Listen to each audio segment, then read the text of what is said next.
Welcome back to the deep dive. Today, we're taking a huge stack of sources you provided us. I mean, everything from insider aviation notes, obscure geographic data, all the way to strange international laws and architectural secrets. And we're turning it all into, well, the ultimate traveler's handbook. It's a really great collection of material, and our goal isn't just to, list a bunch of fun facts. It's to provide knowledge that actually changes how you see the world's underlying machinery, how things actually operate behind the curtain. Exactly. This deep dive is going to cover everything from the absolute best moment to book an international flight to the really strict cultural laws that say govern how you use your hands in South Asia. Right. This isn't just trivia. This is what we'd call critical intelligence. It's designed to save you money, prevent some really awkward blunders, and frankly, just enhance your entire journey. And for you, the curious and informed traveler, our mission is to make sure you gain that insight quickly, but also thoroughly. We really want to turn that potential vacation confusion into one of those satisfying aha moments. I mean, knowing why things are the way they are, whether it's the political complexity of a single time zone spanning a continent, or the very practical reason a pilot eats a different meal than their co-pilot, that's the real advantage. Yes, we're stripping away the myths and getting right to the core of the matter. Okay, let's unpack this. We're going to begin with the logistics of flight, and let's start with what is probably the most frustrating part for most people, finding the deal. The whole process of booking a ticket is just shrouded in rumor. It really is. But our sources, which are drawn from economic analysts and seasoned travel experts, they debunk some really persistent myths about how to save time and money. Okay, so where do we start? The first, and I'd say the most expensive myth we absolutely have to strike down, is this idea that booking a flight as early as humanly possible guarantees the best price. Right, that's what I've always thought. The sooner the better. Why is that so wrong in modern flight economics? It's generally counterproductive, actually. It's because modern airline pricing is all governed by this incredibly sophisticated revenue management software. And it's designed to do one thing: maximize profit at every single stage of the booking cycle. So it's not about rewarding the early planners. Not at all. It creates what economists call an upside-down bell curve for ticket prices. So prices are really high when the tickets are first released, sometimes nearly a year in advance. A whole year? Why so high then? Because the airline is targeting those early birds who absolutely need specific dates and are, willing to pay a premium for that certainty. Think business conferences or weddings. Okay, so the price drops as the flight gets closer, but then it rises again.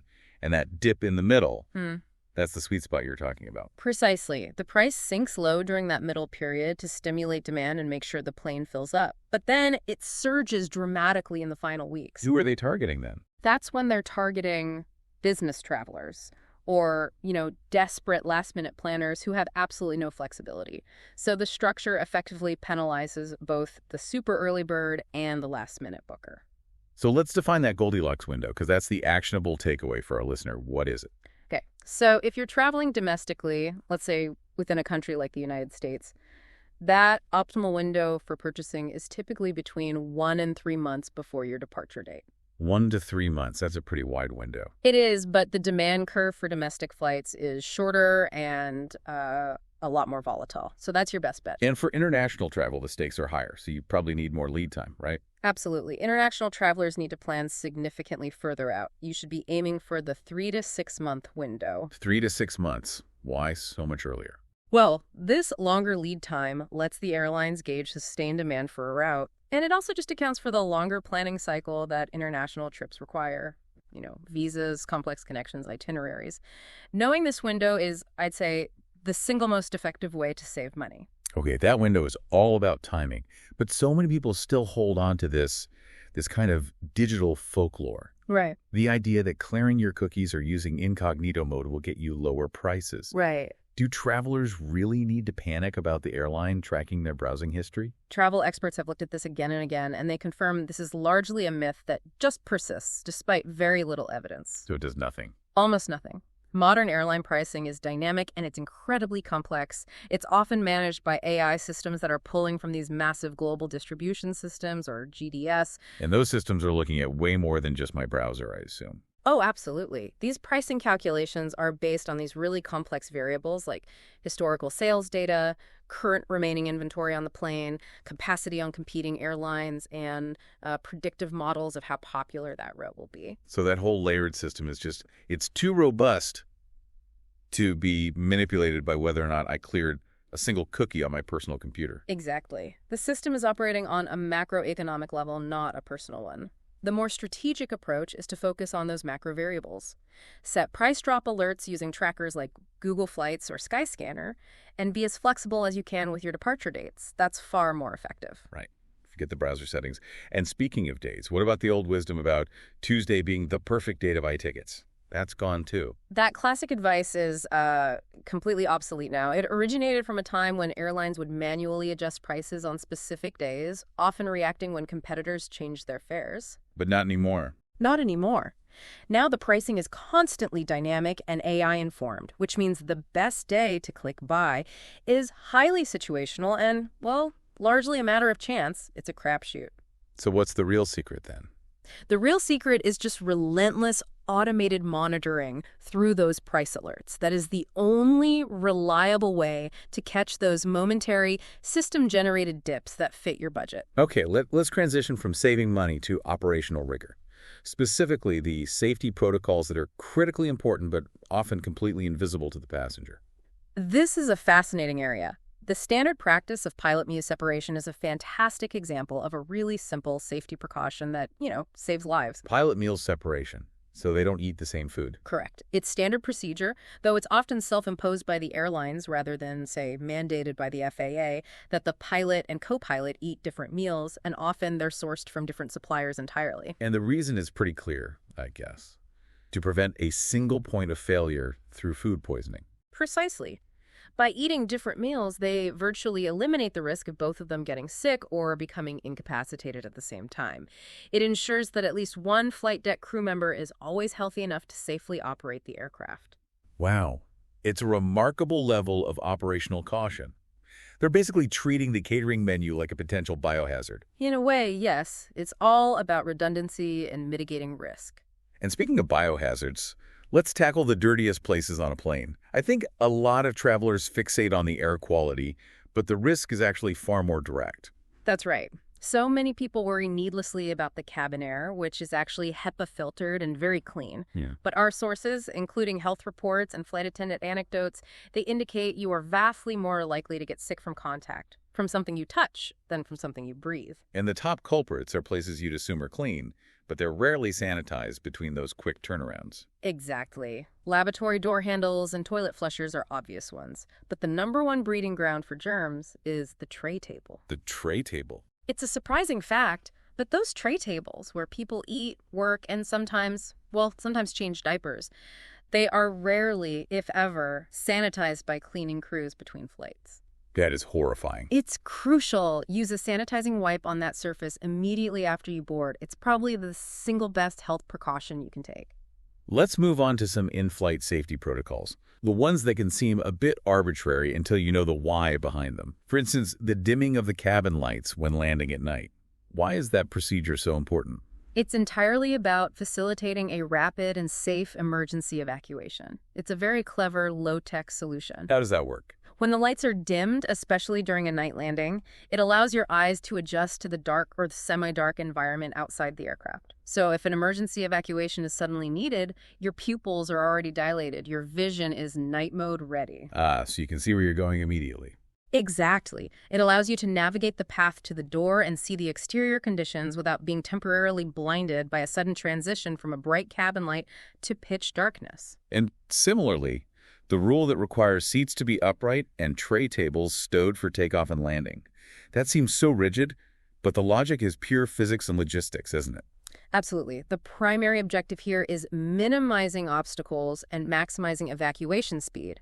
Every single second counts in an emergency. So a reclined seat could actually block someone. It could. A reclined seat or a lowered tray table can cause a trip hazard or just obstruct the movement of the passenger behind you. Keeping those items out of the way provides a clear, unencumbered path for a rapid evacuation, ensuring the entire plane can be emptied in that mandated 90 seconds. Finally, let's talk about the physical toll of flying. It's immense, and it often comes down to one factor that I think many travelers ignore. Dehydration. The physiological conditions in a pressurized cabin they're brutal. Flying is often compared to spending hours walking through the Sahara Desert. Wow, is it really that bad? It can be. The air that's pumped in at such high altitudes naturally contains very little water vapor. This causes the relative humidity in the cabin to drop as low as 10%, and that is about 3 times drier than the Sahara. That level of aridity must dramatically exacerbate things like jet lag and fatigue. It absolutely does. Severe dehydration is probably the single biggest contributor to feeling miserable after a flight. The actionable advice here is crucial. Yeah. You have to continually drink water throughout the flight. And avoid the things that make it worse. Yes, and aggressively avoid dehydrating agents like coffee and especially alcohol. If you start the flight already dehydrated, you just amplify the fatigue, the headaches, and the general malaise that define jet lag. Okay, let's delve into some of the anecdotes shared by crew members, the hidden realities of airport operations, and what's sometimes traveling right below your feet in the cargo hold. Yes, this is where it gets interesting. We can start with the phenomenon known humorously among staff as the miracle flights. Miracle flights, what's that? This is a widely circulated anecdote among airline staff. It's the observation that some passengers will occasionally fake or exaggerate the need for a wheelchair. Why would they do that? To gain the highly coveted perk of boarding priority. One frequently cited story notes flights where maybe 10 people might board using a wheelchair, but only 1 or 2 actually require assistance when they deplane. So the staff jokes that they were healed mid-flight. Exactly. The airline staff, in private, joke that the flight must have been a miracle flight because the passenger was suddenly healed, which just highlights the abuse of the system. Meanwhile, the actual cargo hold beneath the main cabin is carrying items that are far heavier and far more sobering than just mail. That's right. The sources confirm that the cargo hold often carries human remains, sometimes referred to internally by the airline code word HR. HR for human remains. Correct. It's an unacknowledged but necessary part of global logistics and repatriation. This happens alongside mail, pets, and light cargo. It's a reality of the system. Now, we need to slow down for a moment because this next piece of advice is profoundly unsettling, but it could be life-saving for parents. And that's the extreme danger of holding an infant on your lap during an emergency. This is a critical safety point, and it's often minimized by the desire of parents to save money by not buying a separate seat for their child. But the physics are just impossible, right? In a crash or a severe emergency landing, the deceleration forces, the G-forces, are immense. No parent, no matter how strong they are, has the physical capability to keep a grip on a child during those forces. The infant will be violently thrown forward. A pilot we cited used the term meat missile, which, while jarring, certainly illustrates the extreme danger. That graphic term is used precisely to convey the severity of the risk. The child is likely to be severely injured or killed by the impact or even injure others. This is why safety experts universally recommend that children should always be secured separately. In their own seat, with a proper restraint. Ideally in an FAA-approved safety restraint system, yes, safety has to supersede the cost savings. That gravity really underscores the importance of paying attention to the safety briefing, which includes another crucial piece of advice: the life vest rule for water landings. This rule is essential for any overwater flight, and it's so counterintuitive. You should never inflate your life vest inside the aircraft during a water landing or crash. Never inside, why not? Because if the cabin starts to fill with water, which can happen alarmingly fast, the inflated vest will act like a buoy. It will rapidly float you up to the ceiling of the plane. And trap you. It will trap you against the roof or the overhead bins, preventing you from swimming down and reaching an exit. You have to be able to exit the aircraft first, then pull the inflation cord. To close this section, let's just marvel at the sheer scale of the engineering that enables all of this. Yeah. We are talking about power that is historically staggering. It truly is. I mean, when you put it in perspective, a single engine on a modern wide-body jet, say a Boeing 777, delivers twice the horsepower of all of the Titanic's engines combined. Wow. That's one engine doing double the work of an entire transatlantic liner from history. And when you feel that shove of acceleration during takeoff, that's what you're experiencing, the utilization of that immense power. And the fuel capacity to make that happen must be equally enormous. It is. A Boeing 747, for example, holds enough fuel, that's basically kerosene, to power a typical passenger car around the entire globe 4 times over. That perspective really shifts your whole understanding of what it means to travel safely at 36,000 feet. Okay, we've established the incredible power that allows us to travel across these vast distances. But let's talk about those distances and the maps we use to navigate them. Because the geographic world we think we know is often a flat-out lie based on centuries-old cartographic choices. The classic culprit here is the Mercator map projection. It was invented back in 1569, and it was brilliant for maritime navigation because it maintained true compass bearings. So it was good for sailing. Perfect for sailing, but it came at a severe cost. It severely warps the size of landmasses the further they get from the equator. And this distortion is just so deeply embedded in our collective memory because it's the map we all saw in grade school. So what's the most famous victim of this distortion? That would be the size relationship between Greenland and Africa. On the Mercator projection, Greenland often appears comparable in size to the entire African continent. Sometimes it even looks larger. But that's not the reality at all. The reality is staggering. Africa is actually 14 times bigger than Greenland. This fact often goes viral because it just dramatically corrects a lifelong misconception that was caused by this biased cartography. Another surprising geographic truth involves proximity, right here in North America. When we think of the closest U.S. state to mainland Africa, intuition pushes us toward the southeast, maybe Florida. But that's incorrect. It seems so obvious, though. It's entirely counterintuitive. It's because of the Earth's curvature and the geometry of what we call great circle routes, which are the shortest distance between 2 points on a sphere. So the closest U.S. state to mainland Africa is actually, wait, Maine? That just sounds wrong. Yeah. What's the geographical feature that causes the great circle route to push at the closest point so far north? It's the sheer easternmost projection of Maine's coastline, combined with the way the Atlantic Basin narrows and curves. West Quoddy Head, Maine, is the easternmost point of the U.S. mainland. Right. And it comes within just 3,154 miles of El Bedouza, Morocco. And this distance beats Florida's closest point by a remarkable 900 miles. That's a perfect viral fact because it forces you to stop thinking of the world as a flat rectangular map and remember that it's a sphere. Exactly. Speaking of global spanning, let's discuss hemispheres.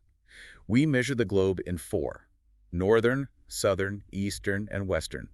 And only one continent manages to stretch across all 4. That continent is Africa. It spans the equator, so it's in the northern and southern, and it also spans the prime meridian, so it's in the eastern and western. But if we zoom into the country level, only one nation can claim that, right? Yeah. Yes, only one country manages this geographical feat, the small Pacific island nation of Kiribati.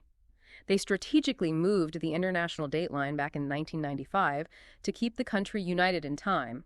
As a result, it now straddles the equator and extends into all 4 hemispheres. Let's discuss scale, using an analogy that frequently goes viral: the size of Texas.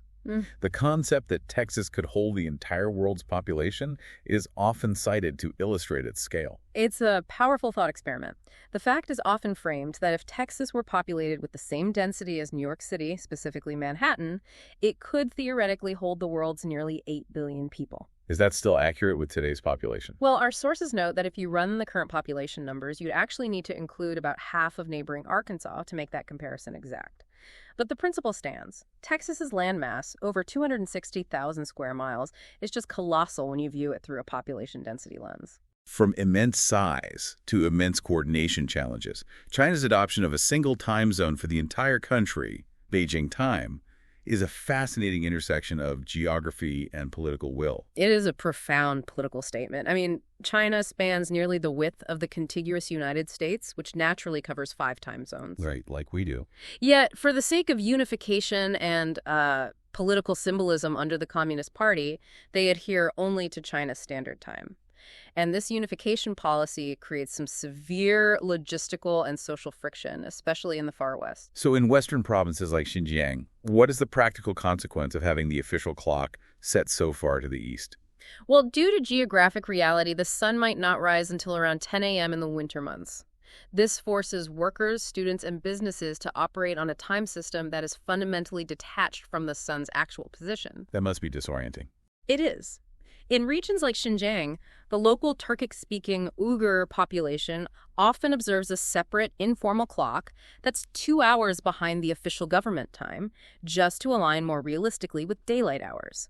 And this creates a constant source of friction. And while much of China is striving for these modern high-rises, a staggering population lives completely hidden from view. It's true. More than 30 million people in China live in underground cave dwellings, often concentrated in the lowest plateau regions. 30 million. That's a population greater than many European nations living below ground. It is. And these aren't necessarily primitive shelters. Some have been adapted into modern, multi-room homes with electricity and plumbing. It's a historical and low-cost approach to housing and infrastructure. Moving to water, Canada is a true water world, holding a global record that's just astonishing. Canada holds over 3 million lakes. That represents 60% of the world's total lake count. 60%? That's unbelievable.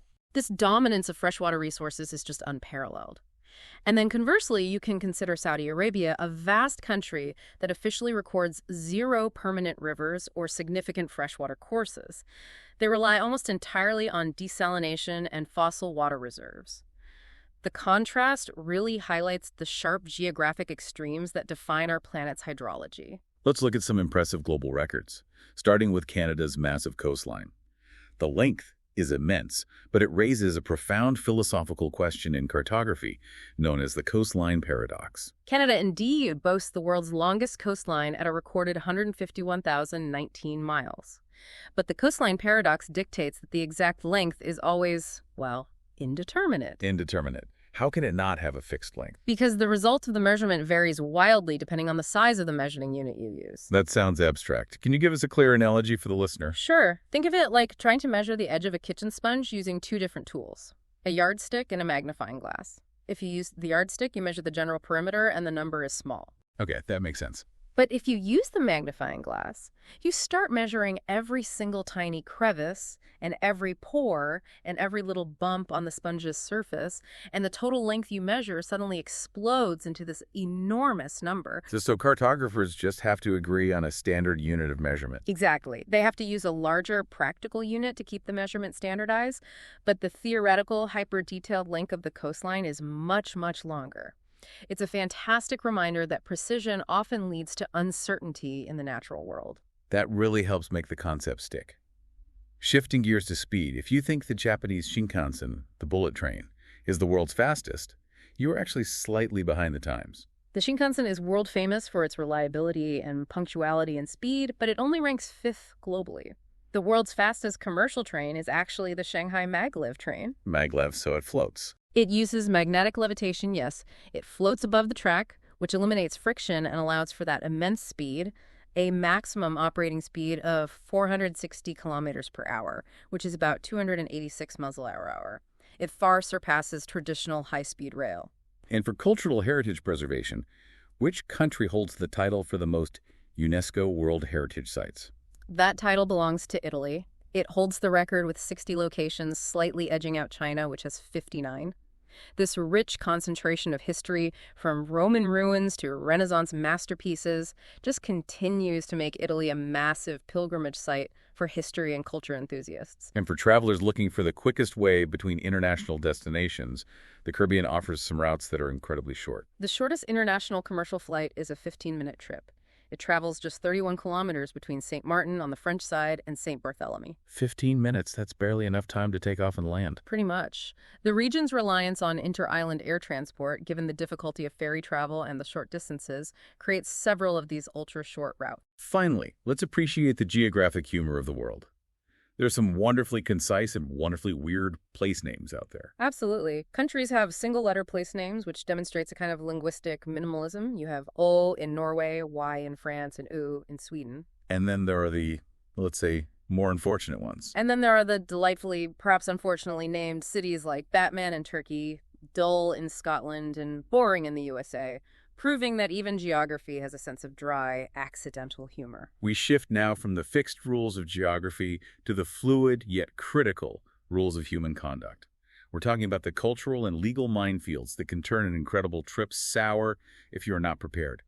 This section is all about actionable intelligence for respecting local norms. Let's start with one that sounds like an arbitrary fashion rule, but is in fact pure preservation engineering: the high heel ban in Greece. Since 2009, wearing high heels at iconic historic sites like the Parthenon and the Acropolis is illegal, with substantial fines. A high heel ban. That sounds excessive. Is that really about marble preservation, or is it partially about regulating mass tourist behavior? It's overwhelmingly about structural preservation. The logic is rooted in physics.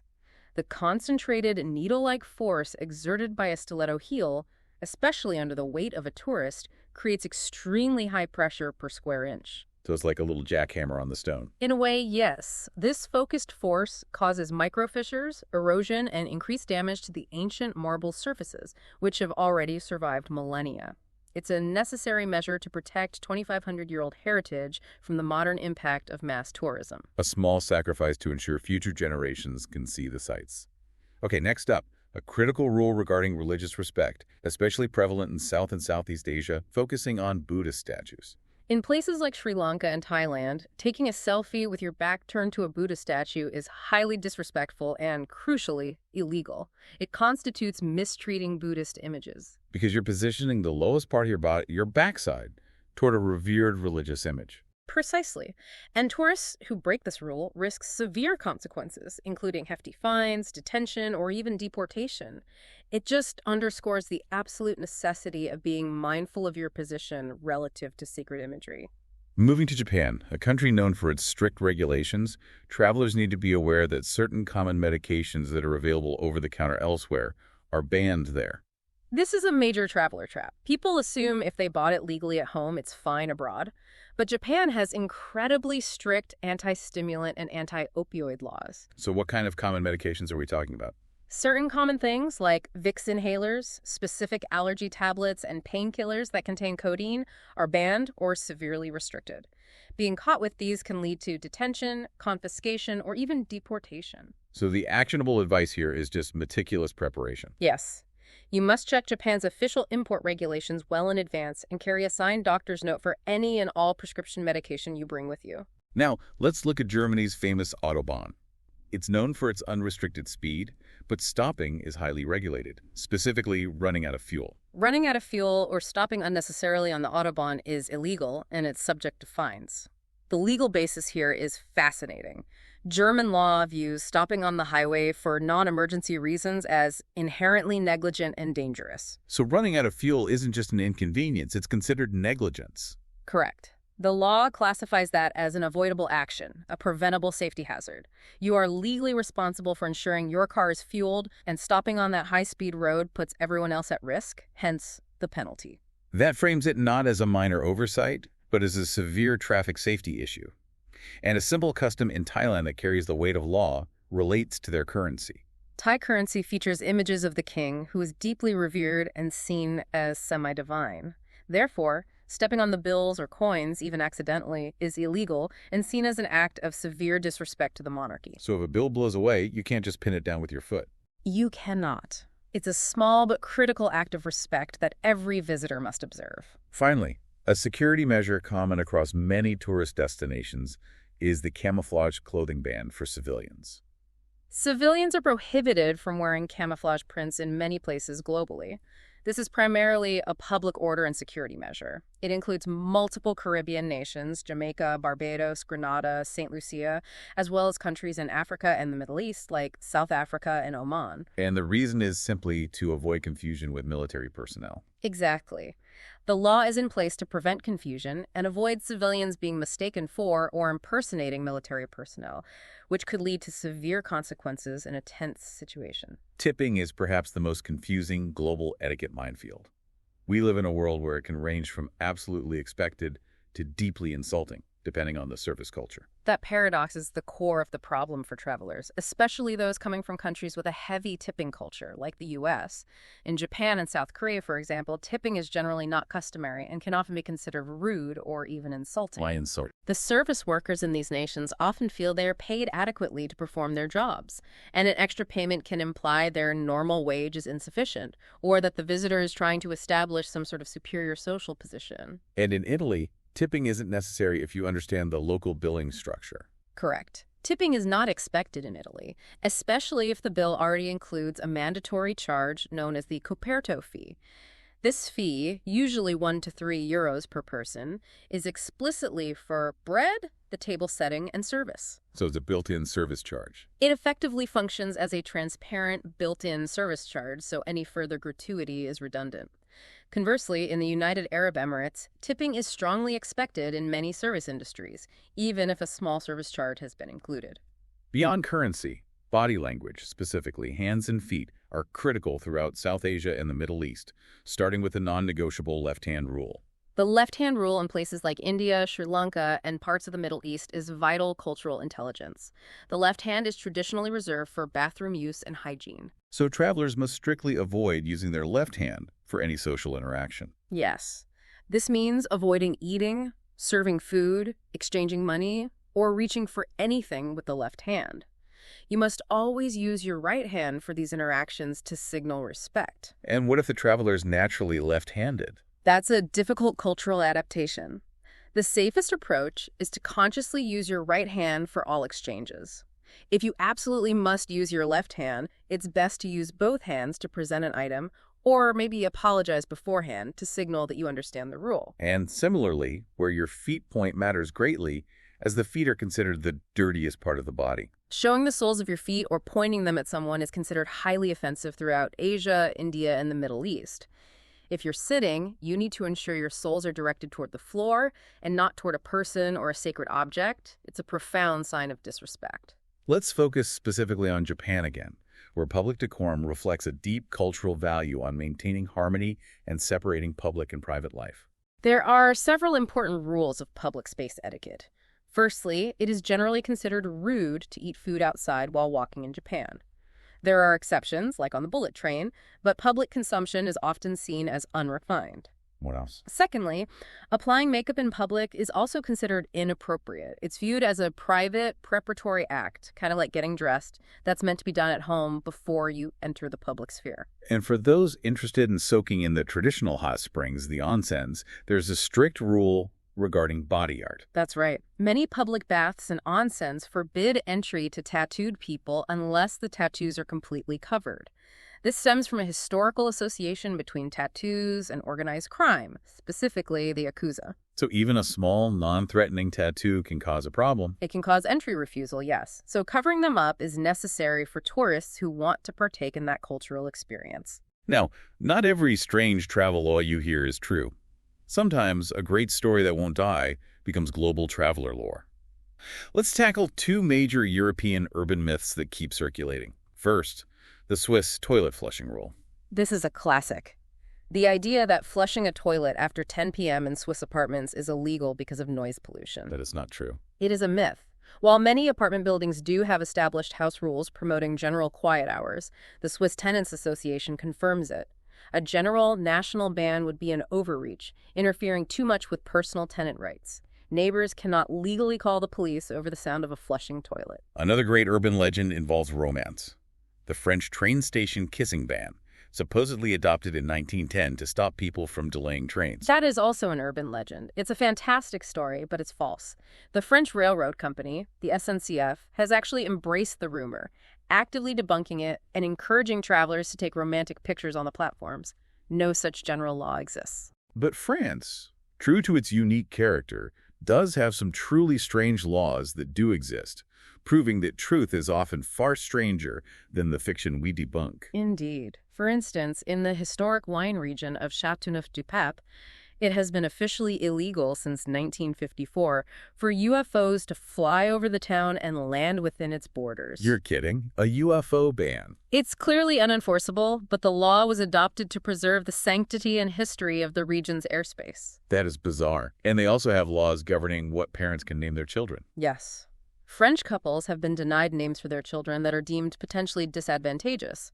French judges have rejected names like Nutella, Mini Cooper, and Fraise, which means strawberry. On what grounds? They rule that these choices could invite ridicule or hinder the child's development, providing another example of the country's unique legal oversight of social matters. Architectural secrets are endlessly appealing because they offer a privileged glimpse into the exclusive hidden layers of places everyone thinks they know. These are the facts that turn monuments from static objects into dynamic narratives. Let's start at the very top of the Eiffel Tower in Paris. The tower's architect, Gustave Eiffel, built a small, secret apartment at the very top of the structure back in 1889. The space was utilitarian, but surprisingly cozy. It had old-fashioned paisley wallpaper, wooden furniture, and patterned carpets. A striking contrast to the exposed industrial steel structure all around it. A huge contrast, and he used it exclusively, didn't he? It was like an elite scientific clubhouse. It was his personal sanctuary, yes, and an exclusive location to entertain the world's intellectual elite. Eiffel famously used the apartment to entertain prestigious scientific guests, most notably the American inventor Thomas Edison. And he refused to rent it out, right? Famously refused high-priced offers from wealthy Parisians who wanted to rent the space, preserving its exclusivity. Today, you can see it. The apartment is viewable by the public through a glass partition, often with mannequins of Eiffel and Edison in conversation. From the top of Paris to the Black Hills of South Dakota, Mount Rushmore also has an unfinished secret chamber hidden behind Abraham Lincoln's head. This is known as the Hall of Records. The sculptor, Gutzon Borglum, envisioned this 100-foot-long chamber as a repository for America's most foundational documents and the story of the monument itself, a lasting record. But it was left unfinished after he died. It was, although the idea was eventually realized in a way. When was it finally completed? In 1998, a titanium vault containing these porcelain panels inscribed with the Constitution, the Declaration of Independence, the Bill of Rights, and a biography of the artist was placed and sealed inside the floor of that chamber. So it's there, but you can't go inside. Right. The chamber is currently closed to the public for safety and preservation reasons, but its existence just fuels this powerful sense of national mystery and legacy. Back to New York City, the famous Waldorf Astoria Hotel holds a secret beneath its luxurious facade. A defunct private railway spur known as Track 61. This clandestine railway spur allowed high-profile guests to arrive and depart discreetly via a special train car directly from Grand Central Terminal, completely bypassing the public eye. And its most famous user was President Franklin D. Roosevelt. Yes, he utilized the track to arrive and leave New York privately, allowing him to use the spur's elevator to conceal his polio disability from the press and the public. The track is largely disused now, but it's a phenomenal piece of forgotten New York history. The Great Wall of China is perhaps the most mythologized structure globally, and we have two surprising facts about its construction and its visibility. First, research confirms that the Great Wall is not a single contiguous wall, but rather a vast series of fortifications, watchtowers, and natural barriers built over 2,000 years by different dynasties. And more surprisingly, the Ming Dynasty builders, who constructed the best-preserved sections, famously use a mortar composed of lime and sown, get this, sticky rice. Sticky rice in the mortar. Yes, for exceptional stability and strength. The amylopectin in the rice acted as an organic superbinder. It's just incredible ancient engineering ingenuity. And finally, let's put the most pervasive myth about the wall to rest. Is it visible from space? Contrary to persistent popular belief, the Great Wall is definitively not visible from outer space, meaning beyond low orbit, without some kind of visual aid like binoculars. Why not? It's so massive. Because the wall was constructed using local materials, earth and stone, it tends to just blend into the surrounding topography. While it may occasionally be visible from very low orbit, maybe 100 miles up, travelers usually only see its shadow, not the structure itself. It debunks a myth that has persisted since the dawn of the space age. The way we travel and the demographics of who travels is evolving rapidly. It's often driven by a quest for independence and self-discovery. Let's look at the solo travel trend, which is dominated by one specific demographic. Solo travel has just exploded. It's driven by increasing connectivity and a cultural shift toward personal experience. And an astounding 84% of solo travelers are women. 84%. Yes.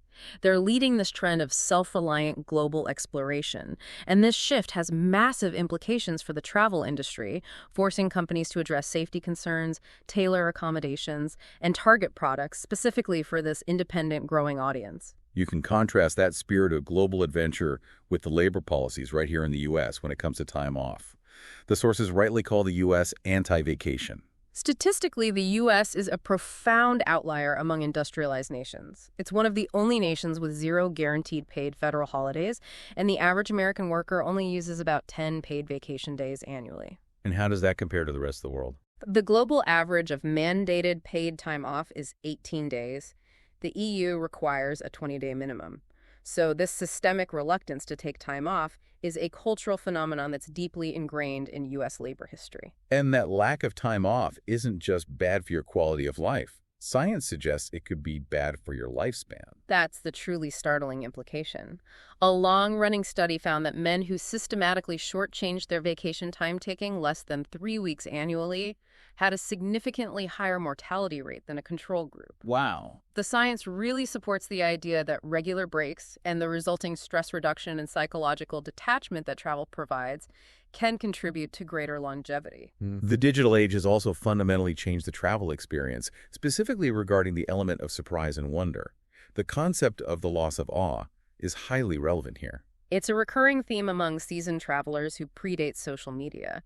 They note that the sense of wonder upon arriving at a landmark was just greater because they hadn't already seen the destination from 100 different angles and perspectives online. So by the time the modern traveler arrives, the immediate wow factor is often diminished. It is because they've spent so much time planning and consuming content about the site beforehand. But despite that loss of immediate awe, the digital revolution has given us some objectively fantastic tools that enhance the logistics and security of travel. Oh, absolutely. Google Maps is frequently cited as the single greatest technological breakthrough in modern independent travel.